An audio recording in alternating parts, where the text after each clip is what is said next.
Simon & Schuster Audio presents Bruce by Peter Ames Carlin.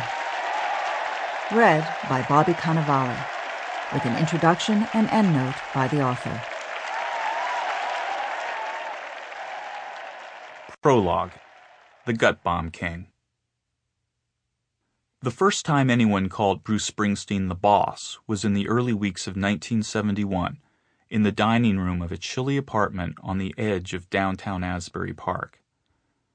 Once a beauty parlor, the ground floor flat was then the home for Steven Van Zandt, Albie Talone, and John Lyon, all musicians in their early 20s and already veterans of the club circuit on the Jersey Shore.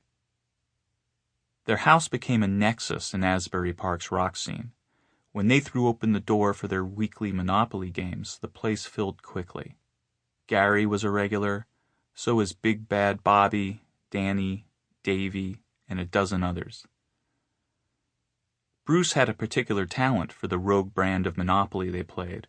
In this version, the game's actual rules barely figured in the action. The real gaming took place between the players' turns, when they could build alliances, negotiate settlements, offer bribes, and resort to trickery, coercion, and what an outsider might think of as cheating.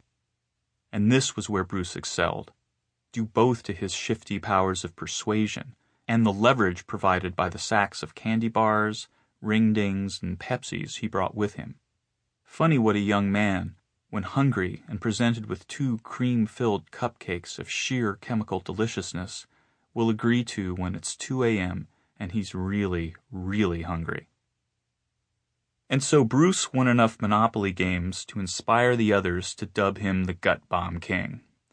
This lasted only until Bruce, who also had a talent for inventing nicknames, came up with a new one for himself: the Boss. That stuck. "I remember people calling him that and not taking it seriously," recalls fellow band leader Steven Van Zandt. "Not till I started calling him the Boss. Then they took it seriously, because I was a boss too.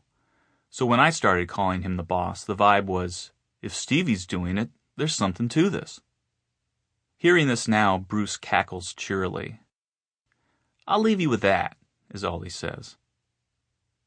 For 3 years, Bruce's semi-secret nickname didn't leave the tiny loop of his band and their friends, all of whom understood how seriously Bruce took such things, because one of the privileges of being a boss is controlling who can and can't call you that. Definitely the band and the roadies. Also, Sample complete.